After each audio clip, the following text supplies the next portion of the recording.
Hey everybody, welcome back to Worldbuilding with DMDave. Last time we were looking at the Lost River Cavern West, which, if you need a refresher, is this big guy, this giant freaking map with a big old temple in the middle. Those squares are all 5 feet across, so we're talking hundreds of feet across. Yeah, like 1,000 feet, like around 1,000 feet across. It's pretty insane. What we did last time is I put together a sheet. It came up with a bunch of random numbers. I've already gone into my Dungeon Master Guide, page 296, came up with a bunch of random contents for it. And I also asked my patrons here to do some one-word prompts for us. I already got a few down, so hopefully we can get a few more going in there. Alright, cool. Let's see what we got here.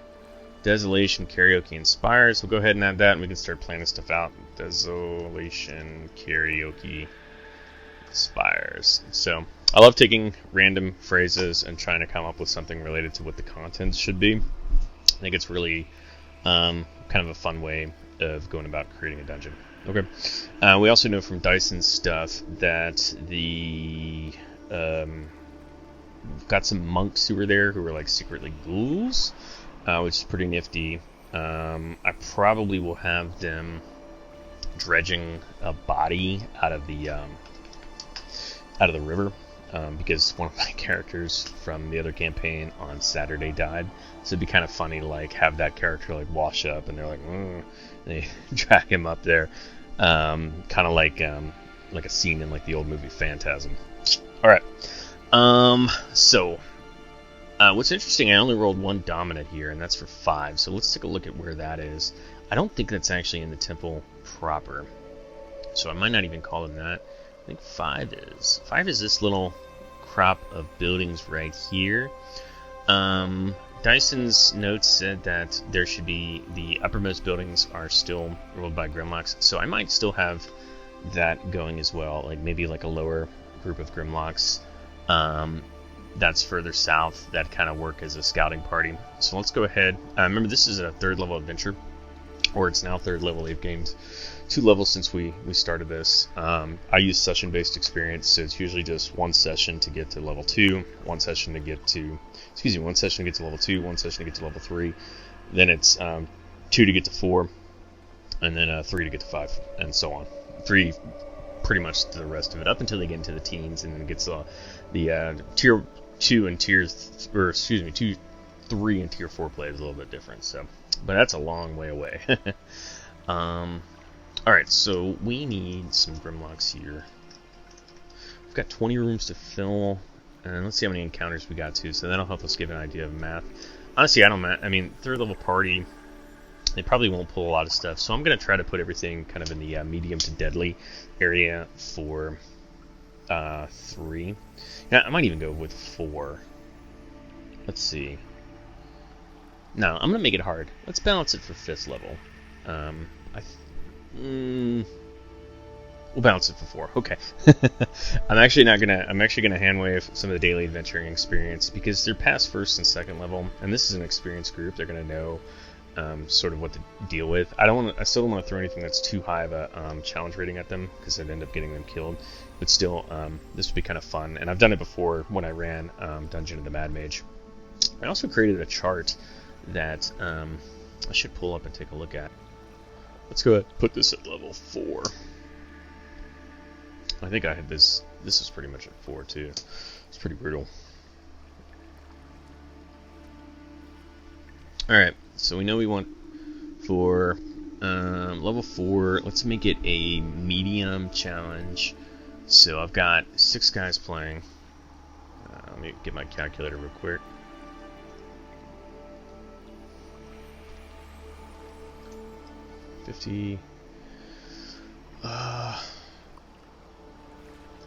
Times 6. Let's see.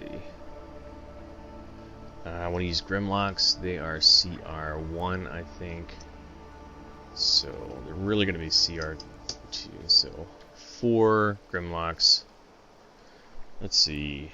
Actual XP is 400. Multiplier is going to be 2 for 4 of them.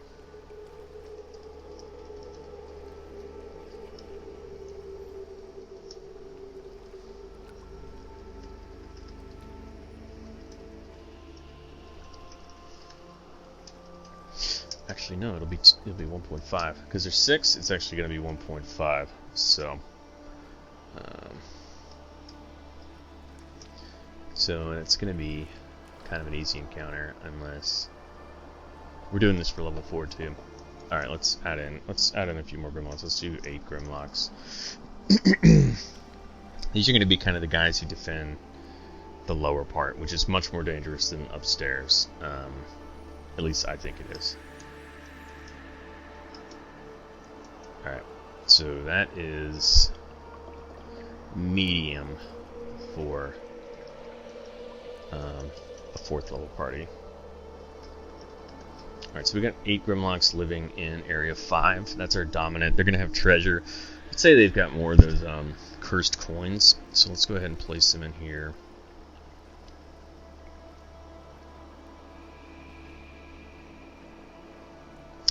Maybe even create like a boss type. I think it'd be cool to like do like an ogre that was like just like a really big dude, but he's still a Grimlock. Yeah, I might do that. That's fun. All right, so we'll do 7 of them in here, sort of like their main location, and then we'll have sort of we'll take an ogre stat block and I'll just rekey it to a Grimlock.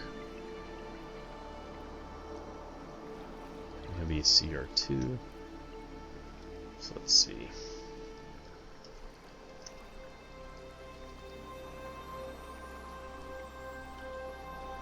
So what I'm doing here is I'm changing this to ogre. We'll just call this large Grimlock.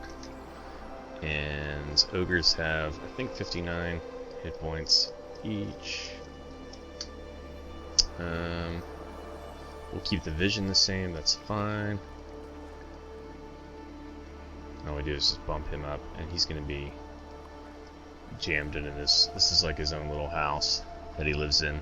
He's going to be the boss. We might even give him like a name. That'd be fun. We'll make him really like irrational and kind of chaotic, but also like pretty clever. So let's go ahead and I'll show you how to edit a stat block in Roll20 real quick. So we're gonna take our ogre. I'm actually gonna duplicate him. Chances are I'll probably use an ogre again at some point. We'll go find our copy of an ogre, which should be right here. And I'll make sure that we grab the right art for this. Alright. Let's see, large Grimlock. And then we just got to give it Grimlock stats. So the easiest way to do that is if you go to your Dungeon Master's Guide in the, I think it's chapter 9. It's going to be in the section about NPC stat blocks. And you go to, if you got a physical copy, it's page 282. And it'll tell you the sort of the changes you make for each thing. Oh, and surprisingly, Morlocks aren't there. So we're going to have to do this the old school way. I'm going to open up my Grimlock page, see what they've got that kind of makes them Grimlocks. Good athletics, good perception, and stealth. So let's go ahead and give our giant Grimlock that too. Alright, so he's going to have good athletics. He's a CR2 monster, so that's a plus, so it's his strength plus 2, which is going to be 6. He's got excellent perception. Wisdom's kind of low though. That's fine. So he'll have a -1 to perception, but still better than what an ogre. Actually, no, I'm sorry. It'd be just a +0 to perception. You got to make sure that you're typing in as a +0, otherwise you're going off the wisdom score, and it won't register the same when you roll. And then finally, stealth, stealth ogre. He'll have a +1 to stealth. All right, let's see what else we need. We need to give him blind sight, so we'll take out dark vision. Let's say blind sight, 30 feet or 10 feet while deafened. And then his passive perception is going to be just a flat 10. He can only speak Undercommon. And then we got to give him all of his special traits that they have. So now, granted, since this is just me, I wouldn't normally do all this because I would keep it in my head. But just to kind of show you like how you can quickly edit a stat block so it's something else. Basically, I've just taken, you know, an ogre, and I'm making adjustments to make it a just a big grimlock.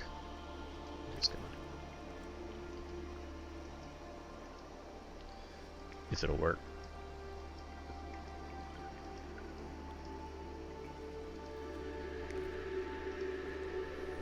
Let's see here. No. I don't know why it won't let me cut paste, but we'll live. Because I got 2 sheets at one time or something. This one's working.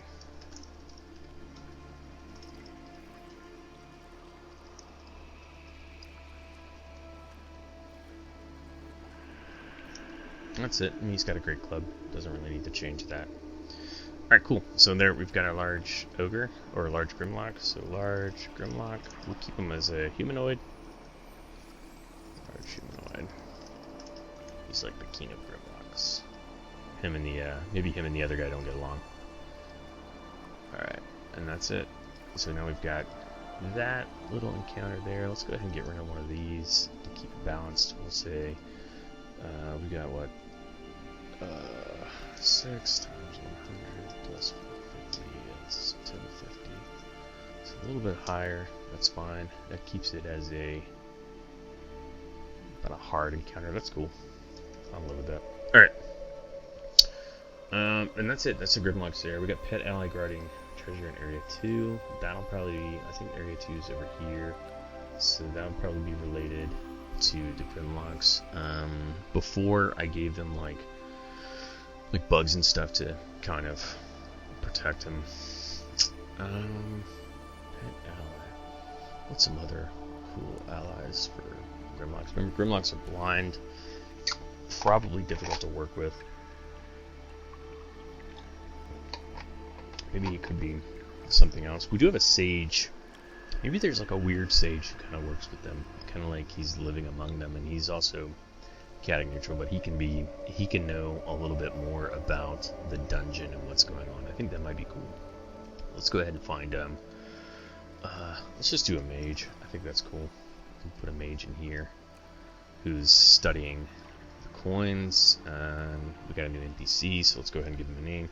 Her name. Whichever you want to do. Fantasy name generator. Let's make it a drow. I think that'd be cool. In fact, we'll make it a drow. What's the drow mage? I think that's cooler. Alright. Oh, I gotta go to my compendium. Alright, so we got our drow mage here. Gonna plug in some values real quick. Weirdly, they didn't come with any on this one. I don't know why.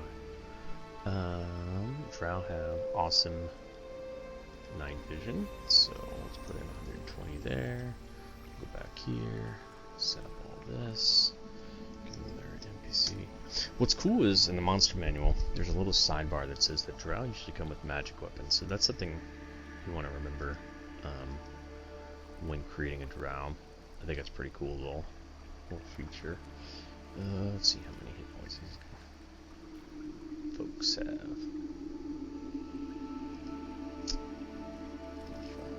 Okay.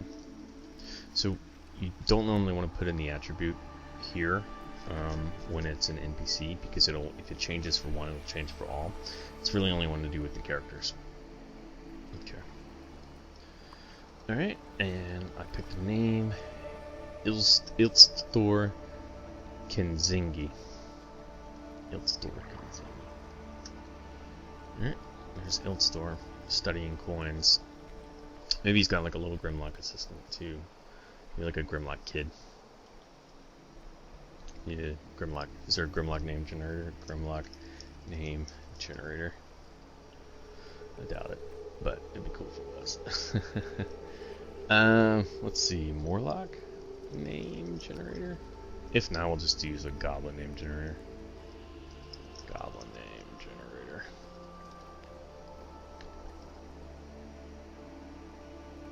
All right, so Plux. That'll be Plux. That'll be his assistant. All right, so we've got our Sage ally in there. And might come up with some details about this is going to be probably kind of an important NPC unless the characters kill him. It's pretty tough. He's a Drow Mage, which are CR5, I think. So no, CR7. So real tough. CR7 with a CR1. Let's go ahead and put that in. So 1 Drow Mage plus 1 Grimlock.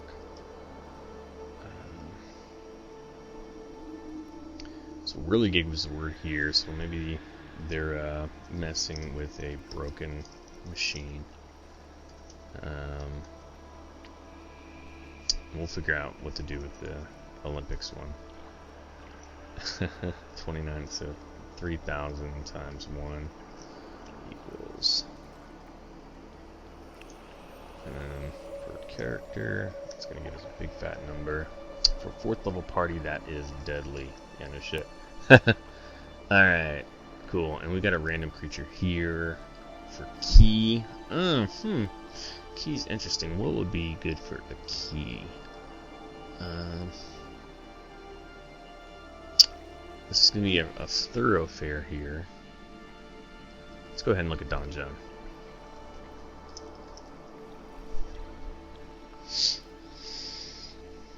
Alright. Remember, I'm doing this non-SRD, so I could do pretty much anything I want. Let's have them attack. Let's have something really tough out there, and then if things get bad, the Grimlock guy can come, or the Mage guy can come and help. And he's kind of like seeing a value in the party since they're probably tougher. Well, maybe not too tough. Let's see. 500 is deadly. 1 creature though. It's a 3rd level party and there's 6 of them, which means single CRs are cut in half because of the nature of the way CRs are calculated. Basically, if you have a party of 6, you shift all of your encounter multipliers up 1. So 1 monster you get an encounter multiplier of 1/2, 2 monsters get an encounter multiplier of 1, and then 1.5 for 3 to 6 and so on. So having just 1 would be kind of cool. Let's do something deadly for the 3rd level party. So 1600. So just do some quick math. So 400 times 6. That's 2400. There's 6 of them though, so we'll multiply that times 2. 4800. It's pretty deadly. Pretty deadly. That's a CR9 monster. That's probably too crazy. Let's just go like a 5. Alright, so I'm plugging 5. What we got? Banderhob, those are cool. Ellipse. Canyons. Earth Elemental's not totally out of place. You know, I don't ever get to use a Gorgon. And they're SRD too, that's the worst thing. So Gorgon is kind of like a big bull that they really fit in underground though. Or are they more of an above ground thing? I think a Gorgon would be cool. You got a Petrifying Breath. Greater Restoration's a big leap though. Let's not do that. That's a little mean. Hill Giant would be fun. Maybe too tough for Hill Giant, because a Hill Giant, you know, we're dealing with characters who have barely 20 experience, and this guy can do 18 in a hit. You know, that's not terrible. You just need to know to stay away. Ooh, Umber Hulks are always good. Yeah, let's do an Umber Hulk, because an Umber Hulk wouldn't have any effect against the Grimlocks. So maybe the Umber Hulk is like, I don't know. Why don't we roll it? You know what, I'm going to do an Umber Hulk. 1 Umber Hulk. So that's 1800 experience, multiplier of 0.5, adjusted. It's 900 per character, 150. It ends up becoming, for a 4th level party, it is easy. For 5th level, for 3rd level party, it's medium. Okay, cool. What was I looking up? There's a reason I wanted to do Umber Hulks. Oh, so Dungeon Master Guide. Let's get a motivation for it. I don't know anything about this Umber Hulk, and Umber Hulks are semi-intelligent. I think they have intelligence scores of 7, and they can speak their own language. So it's gonna do more than just roar smash.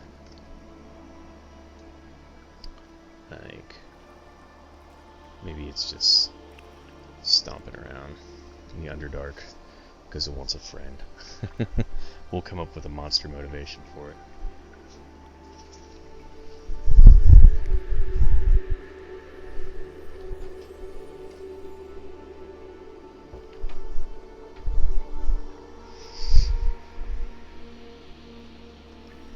Alright, so they can burrow, they got confusing gaze, they're tunnelers, which is really cool.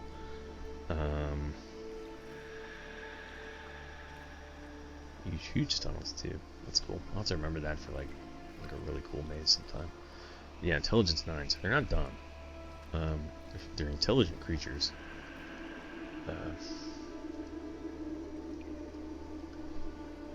Why is it here though? Let's figure that out. So again, in the same appendix, if we get our chamber contents, there is a contents for monster motivation. So let's go ahead and roll a dice roller. It is a d20, and our Umber Hulk is covering from a battle. Okay, cool. So something bigger was kicking its butt.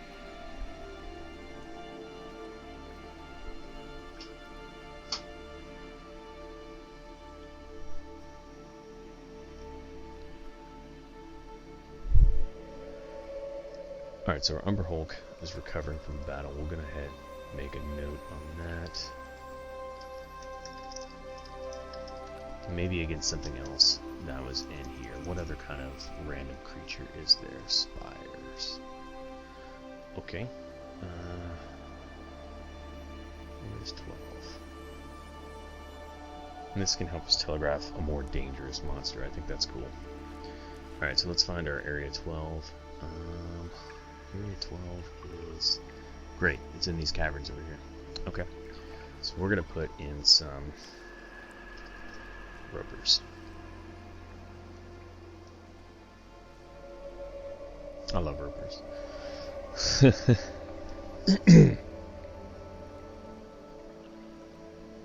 So let's put 2 in here and make it really deadly. And we're going to telegraph it a lot. Like, we're going to see that the roper or the Umber Hulk had some damage on it. It's not really caring about the characters, it's just trying to get away from them. We're trying to get away from these ropers. So we put 2 there. That's going to guard a really interesting location too, so that's kind of nice. That's going to be pretty hard, so we'll say 2 ropers. That's 3,600 for the 2 of them, multiplier of 1. And that ends up being 600 each, which is deadly for sure. Cool. Alright, so I think that's where I'm gonna stop now with this section. We're gonna come back and continue to build more of this, and probably also come up with sort of a random encounter table. Probably needs to come up with an area this big. I think we got some really good stuff here. We've got an Umber Hulk that's on the run from some ropers. I've got a whole bunch of Grimlocks and sort of like their big fat Grimlock leader with them. We got a Drow Mage that's uncovering the mystery of the coins. We've got 2 ropers in a cavern. And of course, the temple is going to have its stuff as well. But anyways, I'm having a lot of fun with this so far. Next time we'll probably build out some more of this and continue on world building with DMDave. If you like it, be sure to hit the like button, subscribe, and tell me what you think down in the comments. Anyways, peace.